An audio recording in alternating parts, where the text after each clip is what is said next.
tout n'est pas la volonté de Dieu. Quand quelque chose se passe, c'est à vous d'examiner la chose et dire à Dieu que Dieu, c'est toi qui m'as donné un tel chose, c'est toi qui arrive. S'il arrive vraiment que c'est Dieu, Dieu te rendra au centuple. Et si ce n'est pas Dieu, c'est quelqu'un d'autre qui te poursuit ou bien qui veut te faire du mal, Dieu s'en chargera et te jugera. Voilà pourquoi vous allez remarquer dans les églises, il y a beaucoup de chrétiens.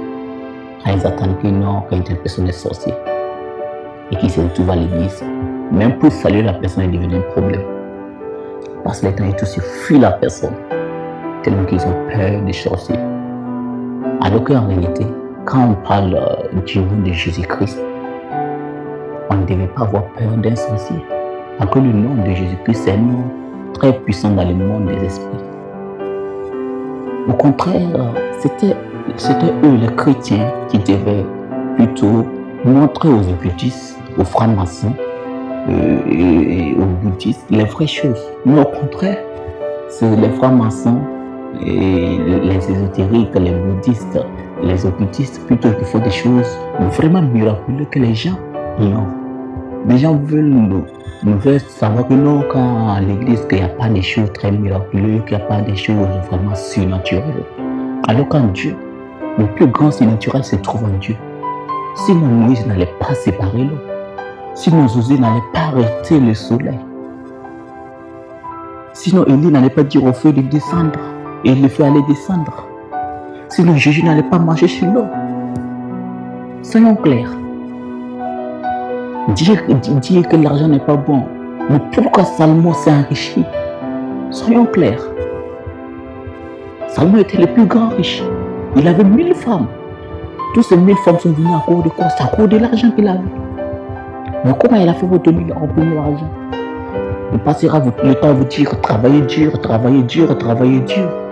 Est-ce que c'est vraiment travailler dur? Laissez-moi vous étonner sur quelque chose.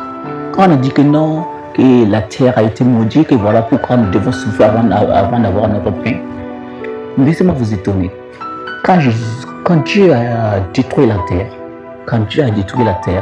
par le déluge au temps de Noé, il a même détruit la terre ajoutée. Il s'est bien écrit la terre. Il n'a pas du tout seulement les hommes, il n'a pas du tout seulement les arbres, il n'a pas du tout seulement les oiseaux, les animaux. La terre où nous marchons a été détruite et refaite. C'est-à-dire, une nouvelle terre a été refaite. Parce que Caïn a tué son frère Abel, son sang était dans la terre, ça criait à Dieu. Donc Dieu a recréé une nouvelle terre qui est bénie pour les hommes. Donc, je veux vous dire que non, la terre n'a pas été maudite, puisque nous sommes dans une nouvelle terre qui a été créée par Dieu. Oui, allez-y lire les Écritures. Donc, dans cette nouvelle terre qui a été créée par Dieu, elle n'est pas maudite. Non, cette terre n'est pas maudite. Cette terre n'est pas maudite. Elle est plutôt bénite. Voilà pourquoi Dieu nous dit dans le livre des Psaumes qu'il nous donnera. Il nous rendra la terre féconde et il nous donnera les nations pour héritage. Donc, celui qui cultive la terre amassera. Oui, la terre n'est pas maudite. Seulement si tu suis les lois divines, tu amasseras, tu rempliras ton grenier. Donc, arrêtez de dire non, on doit souffrir tellement pour avoir à manger. Non, qu'il faut faire ceci. Attends. Dieu a bien dit dans sa parole, demandez et l'on vous donnera. Frappez et l'on vous ouvrira. Cherchez et vous trouverez. Imagine quelqu'un qui a envie de faire un projet. Comme lui, il a mis dans la tête que ça a souffrir, il ne fera rien. Il ne va pas demander, il ne va pas chercher, il ne va pas. Donc il va se lever. Et il va faire ça, là va t'asseoir. Et ça là va t'asseoir qu'il va échouer. Alors qu'on a bien dit de chercher. Quand on parle de chercher, on parle de la foi. On parle de chercher. Chercher ce que tu veux. Cherche ce que tu veux et tu vas trouver ce que tu veux. Dis de chercher. Et avant de chercher, tu dois utiliser ton cœur. Parce que le cœur de l'homme a des oreilles pour entendre, a de la bouche pour parler, non, a des yeux pour voir. Quand tu dis de chercher, utilise les yeux de ton cœur, de ton âme, et tu cherches ce que tu veux. Quand tu auras trouvé ce que tu veux, on te dit de demander. On demande quoi est la bouche. Mais ce n'est pas la bouche que tu tiens, mais la bouche de ton cœur, la bouche de ton âme. Tu demandes avec ton âme. Voilà pourquoi David aime dire, mon âme bénit l'Éternel, mon âme parle. Ton cœur, il parle. Ton cœur de la bouche. Donc, quand tu veux parler avec ton cœur, tu dis, Seigneur, c'est sérieux. Tu as demandé avec ton cœur. Puisque les esprits, c'est les sentiments, ils écoutent et ils exercent. C'est les sentiments. Donc, ce qui se passe dans nos cœurs, c'est ce qui vient dans la réalité. Ce qui se passe dans l'invisible, c'est ce qui apparaît dans le visible. Donc maintenant, après ça, on vous dit de frapper. Frapper. Imagine quelqu'un qui vient à ta porte et qui frappe. Tu as entendu le bruit qui a fait là. Donc c'est-à-dire quand on vous dit de frapper, on vous dit d'écouter. Dans ça, c'est un moment que tu vas écouter les sentiments de ton cœur. Tu vas écouter toi-même. Tu vas t'écouter toi-même. Et c'est à ce moment qu'on va t'ouvrir la porte. Est-ce que vous voyez? Donc je suis là pour réveiller les gens qui dorment sincèrement. Et quand je parle de réveil, je ne parle pas physiquement, je parle spirituellement. Ceux qui dorment spirituellement, je suis là pour réveiller. C'est la mission que Dieu a mis sur moi. Mais je suis là pour réveiller des gens qui dorment. Je suis là pour réveiller des gens qui dorment. Arrêtons d'être ignorants. Arrêtons d'être ignorants sur beaucoup de choses. Sinon, tu n'arriveras pas au jardin d'Éden. Non. Laisse-moi te dire, tu n'arriveras pas au jardin d'Éden.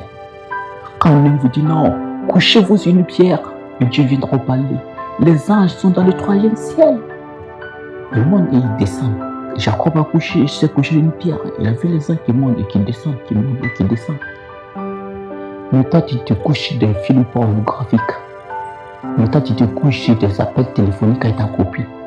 Tu te couches en étant énervé contre ton père, contre ta mère, contre ta famille, en étant avec tes pensées négatives.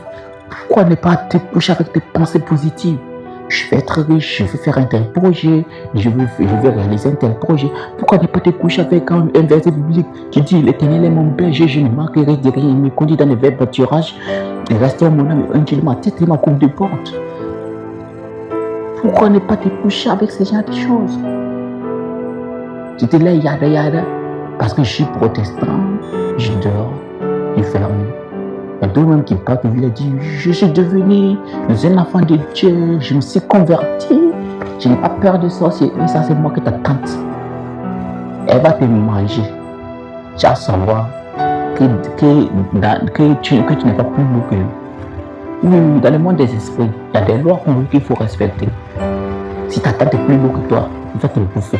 Le prince de Perse, quand tu as lu le livre de Daniel, tu vas voir que l'ange Gabriel venait pour donner la réponse à Daniel. Mais il a été interrompu par le prince de Perse. Vous voyez. C'est-à-dire, le prince de Perse était tellement lourd.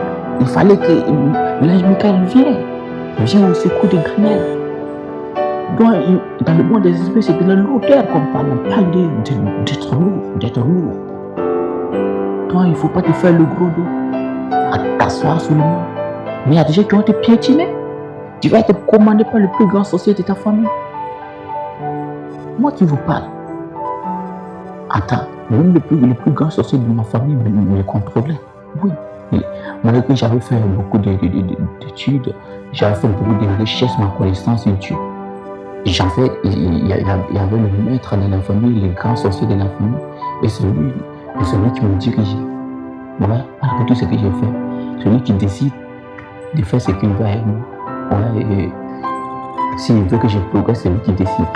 S'il veut que j'échoue, c'est lui qui décide. C'est là que j'ai dit, Dieu, non, ça ne peut pas passer comme ça. Il faut que moi-même je prenne le volant. Il ne peut pas conduire ma voiture, ça ne peut pas. Mon corps, c'est une voiture et c'est mon âme qui conduit ça. Je ne peux pas laisser un sorcier me conduire alors que je suis un nouveau de Dieu, je suis un enfant de Dieu.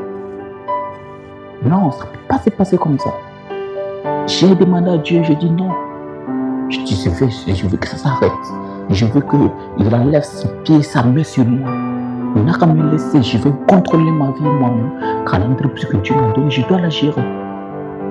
Donc ne s'amusez pas avec votre vie. Ne prenez pas les choses physiquement. Quand quelqu'un te combat spirituellement, il faut le rejoindre spirituellement, tu le combats aussi. Quand un serpent te poursuit spirituellement, toi aussi il faut le poursuivre. Il ne faut pas le laisser. C'est ça. Les combats spirituels se font spirituels. Quelqu'un ne peut pas te faire du mal la nuit et puis tu as te levé la journée, tu dis, je vais rembourser. Ça ne peut pas marcher.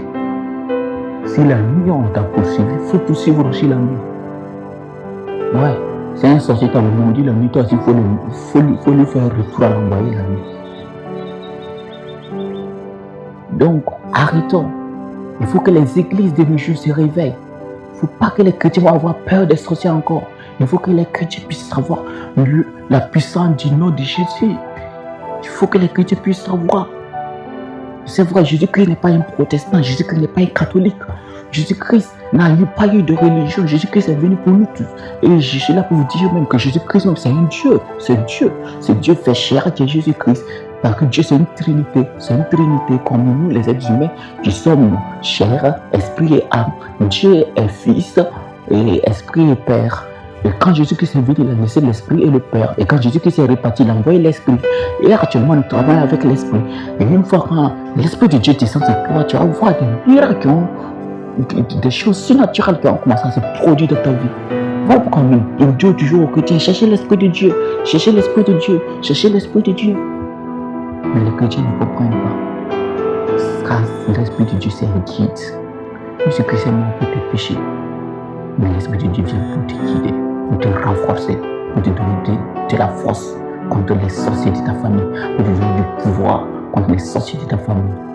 Mais toi, tu es assis. De nos jours, les gens, quand on vous parle de l'Esprit Saint, ils ne sont même pas sérieux.